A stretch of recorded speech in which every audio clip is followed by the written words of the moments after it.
శ్రీవిద్యాదేవి ఉపాసన. బగళాముఖీదేవి అంటే శ్రీవిద్యే. శ్రీవిద్యాదేవికి 10 స్వరూపాలు. అందులో 3 ప్రధానమైన గుణములు కలిగిన స్వరూపం ఒక్కటే ఉంది, ఆవిడే బగళాముఖి. అంటే శ్రీవిద్య ఉపాసన ద్వారా జన్మించినటువంటి బిడ్డ కనుక తనకు శ్రీవిద్య అని పేరు పెట్టమని చెప్పడం జరిగింది.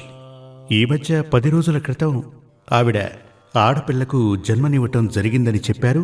ఆ బిడ్డకు శ్రీవిద్య అని నామకరణం చేశారు. ఇటువంటి అద్భుతమైన అనుభవాలు చాలా ఉన్నాయి. మహత్తర రోగశాంతి. చాలా పెద్ద రోగం వచ్చిన వారికి ఆ రోగం పోయి పడక మీద నుంచి లేవటమే కష్టమైన వ్యక్తికి సంజీవిని హోమం చేసి నడిపించాం. ఆ వ్యక్తి ప్రతి నెల ఇక్కడికి వస్తూ ఉంటారు. బెంగళూరు నుంచి ప్రతి నెల ఒంటరిగా ఇక్కడికొచ్చి అమ్మవారి దర్శనం చేసుకుని వెళుతున్నారు. ఇలా అనేకం. ఇలా చెప్పుకుంటూ పోతే చాలా ఎపిసోడ్లు చెప్పుకోవచ్చు. ఇలా మహా అద్భుతమైనటువంటి విషయాలు, అనుభవాలు ఇక్కడికొచ్చే భక్తజనులు పొందటం జరుగుతోంది.